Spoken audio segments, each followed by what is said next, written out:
नमस्कार, आप सब देख रहे छी SCS न्यूज। हम छी कमलेंद्र झा। खबर के शुरुआत करी और सबसे पहले चली सुपौल, जहां उप मुख्यमंत्री Sushil Kumar Modi tissue culture lab के उद्घाटन केलन।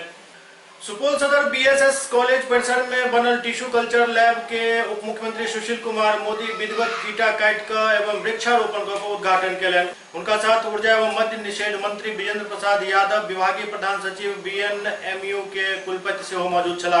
जाहि वक्त सुशील मोदी के हेलीकॉप्टर लैंड कर रहल छल, वही वक्त तेज बारिश शुरू भ गेल, जाहि के चलते कुछ समर्थक में भगदड़ सेहो मचि गेल। लोग बारिश से बचे के लेल इम्हर उम्हर ठिकाना खोजऽ लगला, किंतु उप मुख्यमंत्री के बारिश में आबैत देख सभक हौसला बढ़ल और सब समारोह स्थल के तरफ बढ़ गया।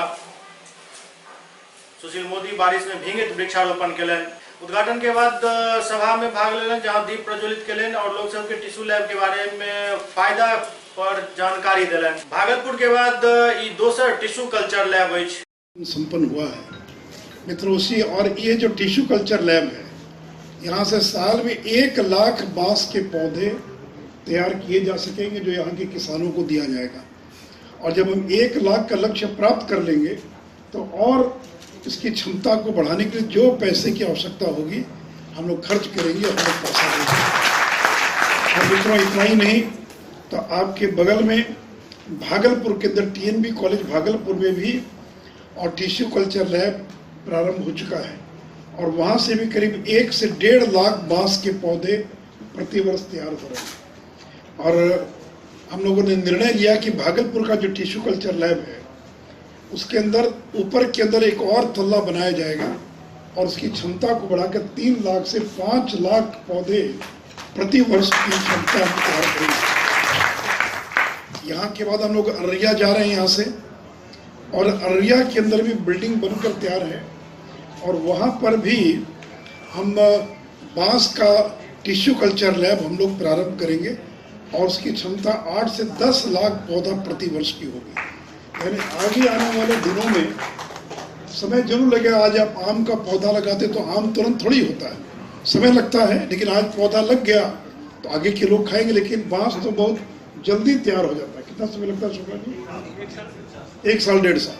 और बांस की खासियत है, काट दीजिए तो फिर तैयार हो जाएगा। अगर आम का पेड़ काट दिया तो नया पेड़ लगाना पड़ेगा। जदयू के वरिष्ठ नेता RCP सिंह बिहार भ्रमण पर छथि और एही कड़ी में आबो पहुंचला पिछला दिन समस्तीपुर, जहां उनकर भव्य स्वागत कयल गेल। समस्तीपुर जिला नगर भवन में जदयू अति पिछड़ा प्रकोष्ठ सम्मेलन के आयोजन कयल गेल। एहि सम्मेलन से पूर्व समस्तीपुर जिला के कई नेता सब भ्रमण केलन। ओतहि विभूतिपुर में भी कार्यक्रम के आयोजन भेल छल। जदयू कार्यकर्ता के बीच नेता सब अपन बात रखलन, जाहि में जदयू के वरिष्ठ नेता RCP सिंह, भवन निर्माण मंत्री महेश्वर हजारी, अशोक कुमार मुन्ना, राज्यसभा सांसद रामनाथ ठाकुर समेत कई नेता शामिल छला। इस तरह का अगर अपराध होता है तो न तो कभी उसको ढका जाता है, न किसी को बचाया जाता है, न किसी को फंसाया जाता है। और उसकी बिल्कुल गहराई तक जांच करके जो भी दोषी पाए जाते हैं कार्रवाई की। आप खुद अवगत हैं भाई, जब CBI को जांच दे दिया गया, CBI जांच प्रारंभ कर दी, जो भी विपक्ष के साथी हैं, जिनके पास कोई सबूत है, वो जाए उनके सामने रखे। लेकिन अभी जो माहौल है तो जो 2009 में हम लोगों ने किया था उससे बेहतर हो। रामविलास जी ने घोषणा किया है कि अगर दलित कानून में संशोधन नहीं हुआ तो 8 तारीख के बाद वो आंदोलन करेंगे। इस पर JDU का क्या? तो रामविलास जी का कहें तो उनसे पूछे, उसमें हम क्या कहें?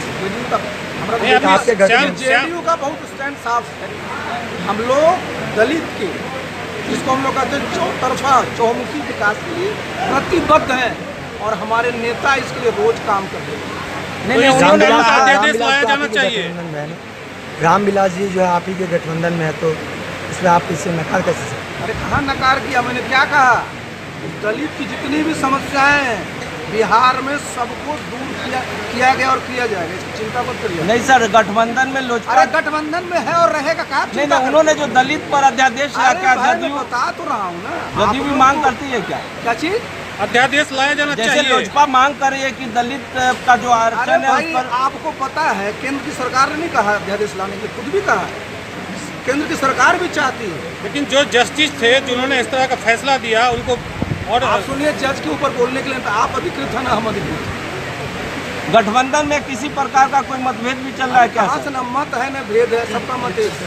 Thank you sir. Lalu Prasad Yadav के ज्येष्ठ पुत्र तेज प्रताप यादव अपन पिता के स्वास्थ्य के कामना के लौक भगवान वैद्यनाथ के जलाभिषेक करे के लिए अपना घर से विदा भेला ओ जलाभिषेक केलन और अपन पिता के स्वस्थ हेबाक कामना बा वैद्यनाथ से मंगलन।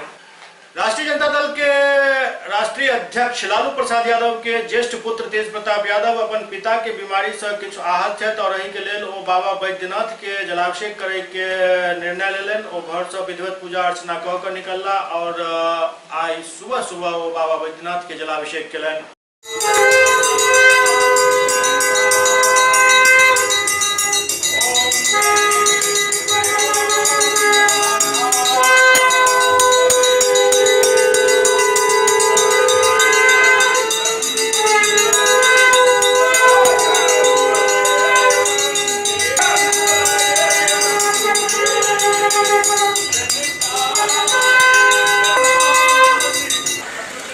बाबा से बिहार और पूरे देश के लिए हम यही मांगना चाहेंगे सब लोग भाईचारे के साथ मेल मिलाप के साथ अपना जीवन को व्यतीत करें और आपसी रंजिश में ना पड़ें। आपसी मतभेद करने का जो काम कर रहे हैं सब एकजुटता बना करके रखें। प्रेम भाव से सबका आदर सबका सम्मान माता पिता का सम्मान करने का काम करेंगे। बाबा के धाम सावन का जो कल पहला सोमवारी था हमने मंदिर में आके जल ढारने का भी काम किया। कहाँ जाम लगा हुआ और अब बाबा धाम से मैं निकल रहा हूँ वहाँ भगवान शिव शंकर का पूजा अर्चना करना है। तमाम जगह वहाँ धार्मिक स्थलों का भी दर्शन करना है। हर हर महादेव, हर हर महादेव। लालू जी के स्वास्थ्य की भी कामना करेंगे वहाँ पे जाते हैं। हाँ, पिताजी का स्वास्थ्य का भी कामना करेंगे, लंबी आयु हो, मेरी भी आयु लग जाए। दरभंगा के जिलाधिकारी डॉक्टर चंद्रशेखर सिंह समाहरणालय सभागार में राशन कार्ड के वितरण के लगभग 7094 राशन कार्ड के वितरण के दरभंगा के जिलाधिकारी डॉक्टर चंद्रशेखर सिंह समाहरणालय सभागार में 7094 राशन कार्ड के वितरण के ओ बतौलन लगभग 90,000 आवेदन आयल है जिसमें 15,000 अखन तक स्वीकृत भ चुकल है जेकर वितरण जल्द कऽ देल जाए। इस कार्यक्रम में माननीय मुख्यमंत्री यहाँ उपस्थित तमाम लोग मैं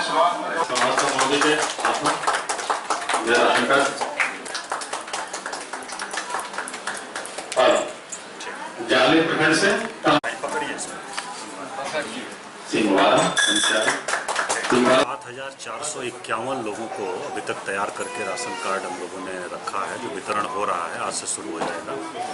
और इसके बाद जो आवेदन आया है लगभग 90,000 आवेदन आया है सभी प्रखंडों में मिला करके, उसकी जांच पड़ताल की जा रही है और अभी तक लगभग 15,000 आवेदन स्वीकृत हुआ है जिसका कि राशन कार्ड बनाया जाना है।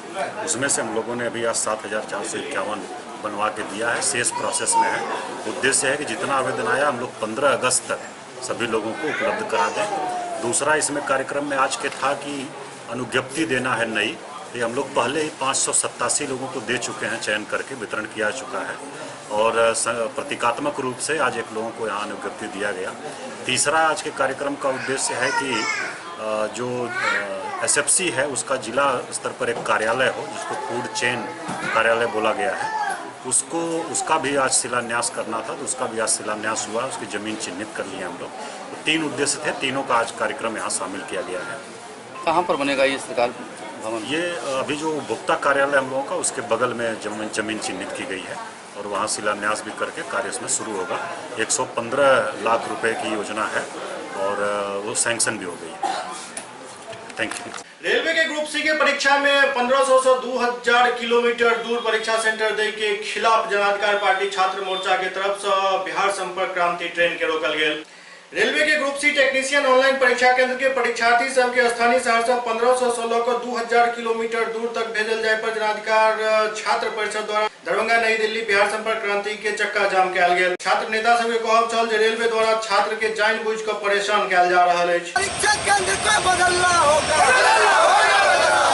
छात्रों का मानसिक आर्थिक शोषण बंद करो, बंद करो। आज जन अधिकार छात्र परिषद के द्वारा दरभंगा से बिहार संपर्क क्रांति जाने वाली ट्रेन को यहाँ रेल चक्का जाम किया गया है। Railway group C technician online exam का परीक्षा केंद्र काफी दूर, यहाँ से 1500-2000 किलोमीटर दूर कर दिया गया है, जिससे छात्रों का आर्थिक, मानसिक और शारीरिक शोषण हो रहा है। इन्हीं मांगों को लेकर परीक्षा केंद्र आप होम सेंटर कीजिए और डेट को एक्सटेंड कीजिए, जिससे छात्रों को सहूलियत हो। इन्हीं मांगों को लेकर के पूरे बिहार में आज जन अधिकार छात्र परिषद के द्वारा रेल चक्का जाम किया जा रहा है। अगर सरकार के कानों तक हमारी आवाज जा रही है तो अविलंब हमारी मांग को पूरा करे, अन्यथा जन अधिकार छात्र परिषद के द्वारा चरणबद्ध आंदोलन छात्रों के सवाल पे, छात्रों के भविष्य को लेकर के किया जाएगा। मैं प्रधानमंत्री जी से और रेल मंत्री जी से मैं मांग करना चाहता हूँ, ये कैसी डिजिटल इंडिया है जिस डिजिटल इंडिया में यहाँ के बिहार के गरीब छात्रों को 1000 किलोमीटर दूर जाकर परीक्षा देनी पड़ती है। इसलिए जन अधिकार पार्टी मांग करती है कि रेलवे के परीक्षा में जो छात्रों का 1000 किलोमीटर दूर जाना पड़ता है उसको होम सेंटर बनाया जाए, नहीं तो डिजिटल इंडिया के नाम पर मोदी जी ये कलंक साबित होगी। इसलिए जन अधिकार पार्टी का डिमांड है कि आप जब डिजिटल इंडिया का नारा देते हैं तो छात्रों का परीक्षा होम सेंटर हो, बिहार में हो, आप जिला में सेंटर लाइट कीजिए और वहां से आप परीक्षा लीजिए, नहीं तो डिजिटल इंडिया का नारा आप बंद कीजिए और माफी मांगिए हिंदुस्तानियों से। दरभंगा के MLSM कॉलेज में 69वां वन महोत्सव मनाओल गेल। एहि मौका पर जिलाधिकारी डॉक्टर चंद्रशेखर सिंह वृक्षारोपण केलनि। दरभंगा के MLSM कॉलेज में 69वां वन महोत्सव के आयोजन कयल गेल, जाहि में डॉक्टर चंद्रशेखर सिंह जिलाधिकारी दरभंगा द्वारा वृक्षारोपण कयल गेल। एहि मौका पर district forest officer Ram Kumar Jha समेत कई गणमान्य व्यक्ति उपस्थित छला।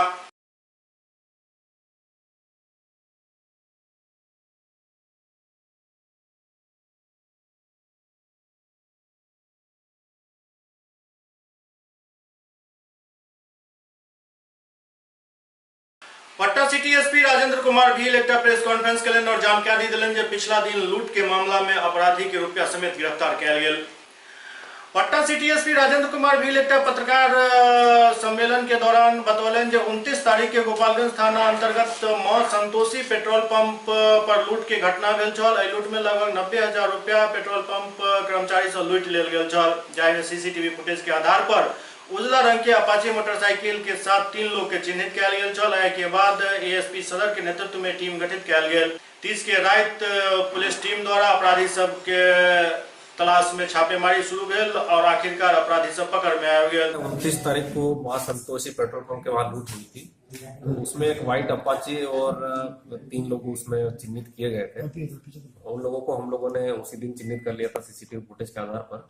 उसी क्रम में एएसपी सदर के नेतृत्व में एक टीम गठित की गई थी और अगली रात 30 तारीख की रात को जब हम लोग जो पहचाने गए अपराधी थे उनकी गिरफ्तारी के लिए हमारी टीम जा रही थी, तो रास्ते में एक व्हाइट अपाची मिली जिसको रोक के जब डिटेन किया गया तो उस पर इसमें से जो आपके सामने 2 अभियुक्त हैं संजय और मनीष उस गाड़ी पे थे और जब से उनसे पूछताछ किया गया तो ये लोग भागने लगे। उनको खदेड़ के पकड़ा गया। पकड़ने में पता चला कि उस दिन इनके द्वारा एक और घटना कारित की गई। बहादुरपुर प्रखंड के प्रमुख पर अनल गेल अविश्वास प्रस्ताव प्रमुख के खिलाफ गेल। प्रमुख अविश्वास प्रस्ताव में अपन पद गंवा दिली। बहादुरपुर के प्रमुख अमिरकला देवी अपना पद से आब हट चुकल है, चूंकि इनका खिलाफ अनल गेल अविश्वास प्रस्ताव पास भ गेल और इनका खिलाफ ज्यादा मात्रा में मतदान भेल। एक जानकारी दिलन बहादुरपुर के वीडियो। आज अविश्वास प्रस्ताव का तिथि निर्धारित था 1/18 को 11:30 बजे से। बरसात के कारण ये देर से शुरू हुआ, 12:30 बजे से शुरू हुआ।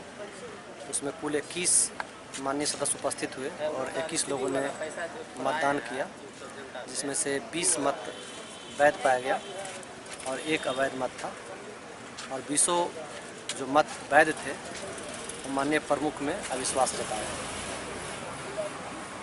इस प्रकार से अविश्वास प्रस्ताव पारित माना गया। क्या अगले तिथि कोई घोषणा भी की गई है? नहीं, अभी इसकी जानकारी अनुमंडल पदाधिकारी को दी जाएगी और उसका घोषणा करेंगे। बहादुरपुर विधानसभा क्षेत्र के विधायक भोला यादव छपरार में 2 करोड़ 32 लाख के लागत से बने वाला सड़क के शिलान्यास कलन। बहादुरपुर विधानसभा क्षेत्र के विधायक भोला यादव छपरार में 2 करोड़ 32 लाख की लागत से बने वाला सड़क के शिलान्यास कलन। एहि मौका पर ओ कहलन जे नल जल योजना में काफी घोटाला चल रहा है, संगे संग वो बिहार बंद के सेहो अपन समर्थन दिलन। देखिए, आज़ादी मिल गया हम लोगों को, लेकिन खास करके जहां पर अभी हम लोग खड़े हैं इस इलाके के जो लोग हैं, इन लोगों की आज़ादी का एहसास अब होगा जब ये रोड बन जाएगा। अभी तक का स्थिति था, इन लोगों का आवागमन का कोई साधन नहीं था। 12 मास 30 दिन किसी तरह से ये लोग शहर के तरफ निकलते थे और बरसात के समय में तो निकलना मुश्किल था। अभी भी यहाँ से जो भी बीमार पड़ते हैं खटिया पर टका कर कहीं जाने की व्यवस्था थी, लेकिन हम प्रयास करके ये 2 करोड़ 31 लाख के लागत से यहाँ से लेके टिन्ही पुल तक का सड़क 4.25 किलोमीटर जो बनेगा, इससे इन लोगों को आवागमन का सुविधा हो जाएगा। आने वाले कल में आपके सामने ये जो कमला नदी है, इस पर पुल भी स्वीकृत हो गया है और वो टेंडर में चला गया है, उसका भी वो पुल बन जाएगा। तो ये लोगों का समझिए लाइफ लाइन हो जाएगा, जो टिन्ही पुल से उतरिए और सीधे शहर में प्रवेश कर जाइए। ये और शहर के लोगों को भी यदि शहर जाम है तो इधर से निकल करके सीधे दोनार धरोरा रोड में टिन्ही पुल के पास मेन रोड पकड़ लीजिए। तो कुल मिलाकर के ये एक लाइफलाइन के रूप में होगा और इस इलाके के लोगों का जो बहुत लंबे समय से मांग था आवागमन की सुविधा सुचारू करने का, वो हम समझते हैं ये रोड बन जाने के बाद सुचारू हो जाएगा और पुल बन जाने के बाद पूर्ण रूप से सुचारू हो जाएगा। ये हमारे क्षेत्र का समझिए बहुत ही बड़ा उपलब्धि है, जो इतने कम समय में दौड़ धूप करके विभाग से ये स्वीकृत हो गया। मोतिहारी के छतौनी थाना क्षेत्र में टेम्पू और एक पिकअप के टक्कर हो गई, जाहि में 8 गो लोग घायल हो गया। मोतिहारी के छतौनी थाना क्षेत्र के मठिया जिरात के पास NH 28 पर एक टेम्पो और एक पिकअप में टक्कर हो गई, जाहि में टेम्पू पर सवार 8 लोग जख्मी हो गया। जख्मी सब में 3 के हालत गंभीर बताओ जा रहा है। घटना के बाद स्थानीय लोग सब पिकअप के चालक के बंधक बना ले। जख्मी के इलाज के लिए निजी क्लिनिक में भर्ती कराओल गए। चिकित्सकक अनुसार जख्मी सबके हालत में सुधार भ रहा है, लेकिन 3 यात्री के स्थिति गंभीर है। पेशेंट के हिसाब से टेम्पो का एक्सीडेंट हुआ है, 15-16 सवारी था, एक्सीडेंट हो गया है, कोई पीछे से जाके मार दिया था, दब गया। कितना माने स्थिति क्या है अभी? अभी स्थिति तो नाजुक है, लेकिन धीरे धीरे सुधार की तरफ बढ़ रहा है। ठीक ठाक बोलना ठीक नहीं है, बोलना ठीक नहीं है। टेम्पू से उतर दी बेचारा पीछे गाड़ी रही छाड़ी से आके मार दिया बेचारा बोल ला रहे थे, हम क्या कोनो बचबो ना करती।